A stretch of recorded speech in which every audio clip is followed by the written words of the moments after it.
We are really thankful that so many of you liked our home tour video.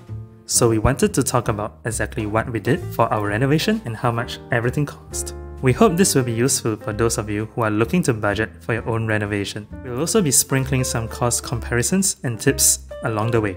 We live in Singapore and did our renovation in 2022 and got our renovation quotations in 2021, so you might need to adjust for inflation and GST for your own renovation. Our home is a 4-room HDB and is 1001 square feet in size.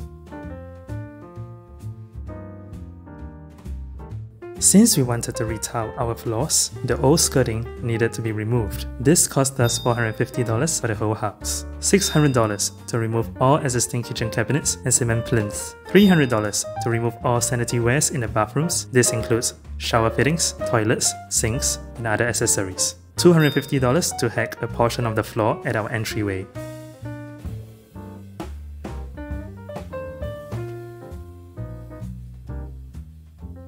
We overlaid 60 by 60 cm floor tiles in the living room and kitchen, which cost us $13 per square foot for a total of $6,400. The cost of the tile itself was $3.50 per square foot, and the rest of the cost is for labor and wastage.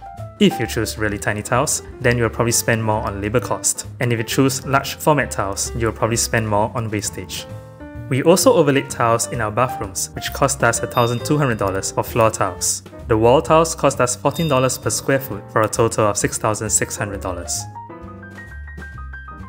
We went with Love Quick Step vinyl flooring for all our bedrooms, which cost us $8 per square foot for a total of $3,400. As vinyl and tile have different thickness, we spent $2,800 to level the bedroom flooring, so the living room and bedroom flooring are at the same height. This was a problem that we didn't expect, and on hindsight, it would have been cheaper to just use tile everywhere instead of spending the extra cost to level the floor.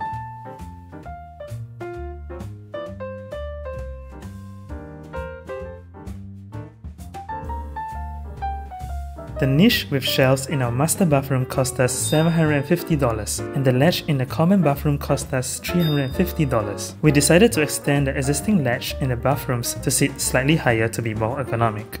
For the kitchen, we spent about $35 per square foot to construct the cement plinth for our kitchen cabinets for a total of $612. To save costs, you can choose to use cabinet legs and cover with wood if you don't use a lot of water or mopping. To save on cost, we decided to plaster over the old kitchen wall tiles for $1,500 instead of retiling them. This way, it also looks more cohesive with the living room.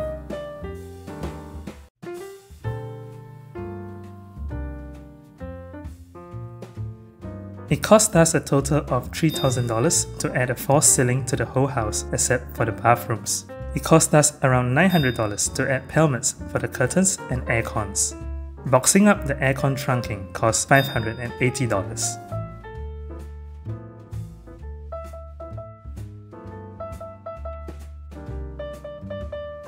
Our entryway cabinets cost $2,750. We spent a little extra on all our carpentry to make the internals of our cabinets look like fabric. If you forgo this upgrade, then the internal will be plain white. Our carpentry is made of plywood with a wood-looking laminate, and the edges of the doors are protected with ABS trimming. Higher quality cabinetry will have ABS trimming on all edges. You don't have to get high-end quality for everything. We don't find Bloom hinges worth it, as we don't manhandle our cabinet doors, but Bloom is great for heavy drawers or lift systems. Our kitchen cabinets cost $7,550 and Caesarstone quartz countertops cost $230 per square foot for a total of $6,400. Some alternatives to Caesarstone are Southstone quartz, Lian Hin quartz, Vulcan sintered stone. Since part of the kitchen cabinets were fabricated incorrectly, we asked for a $150 rebate because we didn't want to waste resources and time to rebuild the cabinets from scratch. You can also ask the contractor to save you the countertop cutout for your sink or hob. We used the cutout to fabricate a mini kitchen island. For more expensive fittings, you can try sourcing for it yourself and asking your contractor to install them for you. For example, we bought second-hand 90-degree XL hinges from Carousel.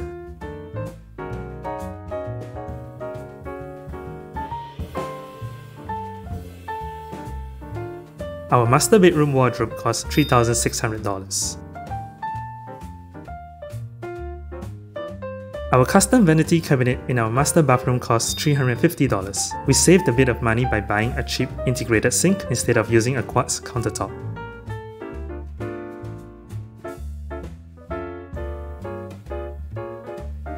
$860 to install bathroom fittings. We saved $120 installing bathroom accessories like the towel racks by ourselves. You can check out our previous renovation vlog to see how we did it.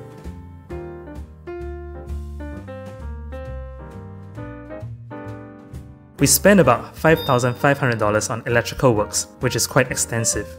We have a total of 38 lighting points and 28 power sockets, and the electricians had to make multiple trips to install everything. Some notable line items are $45 for each new lighting point, $40 to lay neutral cable for smart switches, $130 to add a new power point with 2 sockets. Shower glass panels for both bathrooms cost $540. Our ID charged us $2,400 for painting the whole home. We used Nippon Odorless for the walls and Matex White for the ceiling. One lesson we learned over the renovation is to not always go with your ID or contractor, but to look for services online or DIY. For example, Nippon's professional painting service is a lot cheaper when there is a promotional discount. It would have cost us about $1,800 instead. We installed System 4 LG aircons for $4,450, 2 bathroom doors for $700 each. We got really nice solid wood doors that do well in keeping out the sounds and smells of the toilets.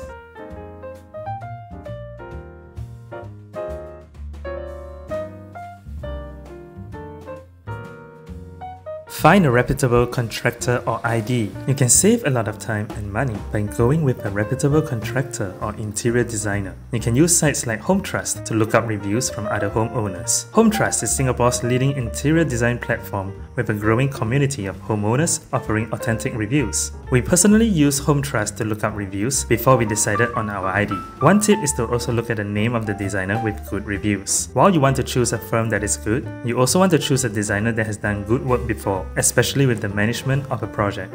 Read the lower rating reviews of interior design firms to learn more about what to look out for your own renovation. For example, things that the interior designer did not consider for the renovation. Like in this review, where the interior designer forgot to cover a gap and lots of dust settled in there, and also how important it is to collect evidence of the state of the home before the renovation. Some reviews even provide pictures of defects. Some firms also include a cost breakdown for their projects, so if you are interested in budgeting for your own renovation, give that a try. Avoid getting a renovation loan. The interest rates for renovation loans can range from 3% to 5%, and that's not counting processing fees. It doesn't make sense to put yourself into debt for items that may not be a necessity, like false ceilings. Have a buffer. The renovation contract you sign will probably not be the final amount that you end up paying. Problems may come up during the renovation that need money to fix. For example, we didn't expect to pay an extra $2,800 to level our bedroom floors. In total, we ended up spending $6,000 more than we originally planned. Renovation can be really expensive, so it's important to budget, plan, and prioritize. Next, check out our renovation vlogs playlist to follow our entire renovation journey and better prepare for your own renovation.